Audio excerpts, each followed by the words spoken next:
Welcome to this week's post-race analysis within TopRate, where I'm going to look at the Rosehill meeting and just pull out a couple of insights that we can take forward into the spring. I'm just here on the winners screen where we can see the winner of each race and the relevant data, including race shape, positions in running, and the ratings that each winner ran to, both normalised to weight for age and at the weights that they carried. The first race I wanted to look at was race 3, which was won by Unusual Legacy. He was a horse I highlighted a couple of weeks ago as a good one to follow moving through the grades, and he got the money here. I think there's more to come for this horse. If we see here, he was a long way back from the lead. The race shape here was soft in the early middle stages, so he's run some very good sectionals to get home over the top of them, and I dare say the win was more impressive than the bare margin reads. Just looking here at his form with the win from Saturday added to the top, you can see that he's gone ahead again in his rating, similar to what he did last preparation, but at a higher level. And as I mentioned, I suspect this horse has got more to come. He's going to appreciate getting over further, and he'll also appreciate a bit more pace on in his races. So as long as he's well placed, just working through the grades a little bit more, I think he can win again. Forecaster was a horse who also highlighted on the same day, and he's run second here to Unusual Legacy at odds. Last time I mentioned this horse had been going too quick, and if he got a softer time, he could improve his rating.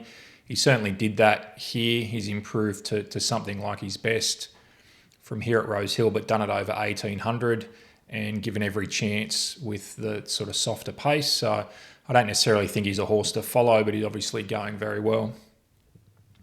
The next race worth highlighting, race 4, won by Matum, and he was another horse to follow out of the first review from Sydney off his last start win.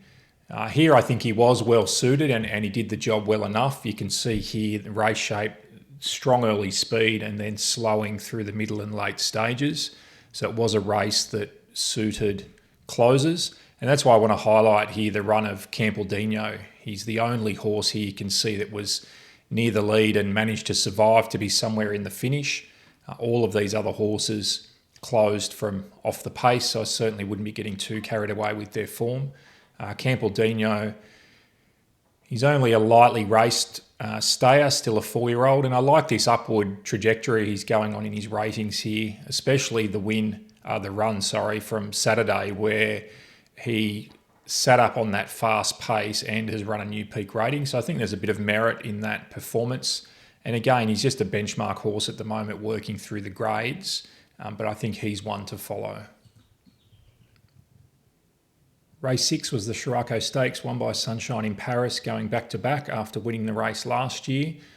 You can see here from the margins that Belclair was a tearaway leader. She was 3.8 lengths in front of Macarena at the 600, even further in front at the 400. So despite this race shape sort of being really hot in the middle stages, I think all of these other horses have sort of run their race quite reasonably. So I think Sunshine in Paris, 101.2, good merit in that win. She carried more than weight for age, so at the weight she's run 100, and if we just look at her form, it's very comparable. She's been very consistent since this time last year around that level, so I think it's a very good return by her, and that sort of consistency gives us some sort of platform that on the right day she could even go ahead to a new level. She's got a spot in the Everest and will be in there with some type of claims, even though she'll need a new peak to win. Mumbai Muse has run to a new peak and she's probably well placed just below the top grade like she was here. Jolie Star obviously ran well and truly below expectations in this race. She raced flat, second up. You can see here just looking at her rating, she's well off that first up win and has somewhat regressed back to these sort of previous levels, which is interesting. There was certainly no fluke in what she did first up. It's just a question now, I think, after Saturday, whether 1200's her right distance, whether we end up seeing her in the Everest or they look towards a race like the Golden Eagle. She was too good first up to ride her off, but certainly raced flat here. The highlight race of the day, the run to the Rose. Traffic Warden was terrific here. You can see the early speed was not particularly strong to the 800 metre mark, and then it ramped up from there. So he's done a very, very good job to come from where he was and when he chased like a good horse, quickly looking at his form. you can see that he's resumed with a clear new peak on his previous best, which is a very, very good sign for an early 3-year-old returning after their 2-year-old season. So, yeah, look, he's got claims in whatever race he runs in. He's obviously going to be right in the Golden Rose, and then it'll be interesting to see if they look towards a Caulfield Guineas after that, or bring him back to the Everest in the Godolphin slot. If you saw my video on Friday doing a pre-race assessment of this race using the ratings, you remember that Unknown was clearly the horse we felt the market was missing. He was $31 on Friday, ended up starting $17, and he ran a great race to finish a very, very close second. He was getting 2.5 kilos off Traffic Warden and Stormboy, which is worth remembering and is reflected here in the ratings. But he's returned in great order, and he can be around the mark in these types of races going forward. A lot of attention around Stormboy after missing the start and being ridden around the outside to lead. He's run still very well. It's worth noting that the early pace to the 800 was below average. And I mean, he did come from a few lengths off them to burn around the outside and lead. So he has gone at better than average speed in that first section to the 800 metre mark. But it wasn't like he went ridiculously fast. So I don't think... while it wasn't ideal, I don't think it was a total disaster for him. So I think he's still run well, but it didn't necessarily say to me that he was a good thing beaten. He certainly would have made it very interesting with a softer time early, but yeah, I think we need to give all credit to Traffic Warden.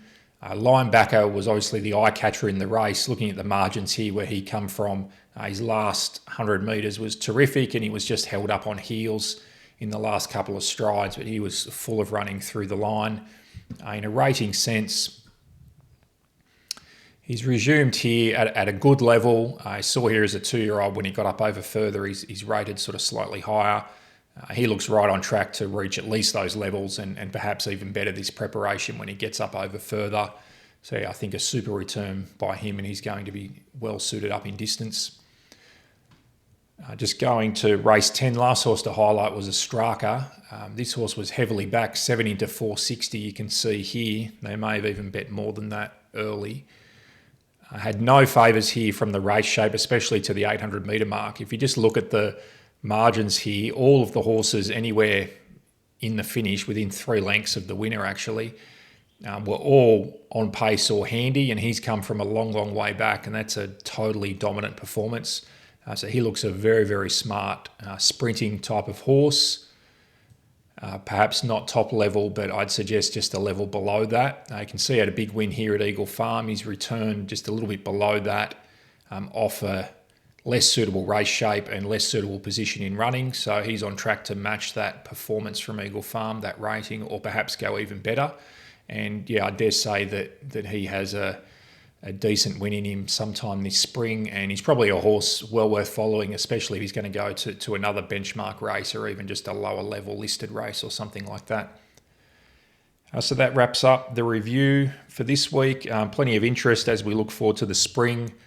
And as I said before, it's very easy in TopRate here to work through races with a review and get these sort of insights you can take forward. And I've found already using TopRate over the last few months, it's been a huge help in my form study and betting. And as always, we're going to look forward to more great spring racing.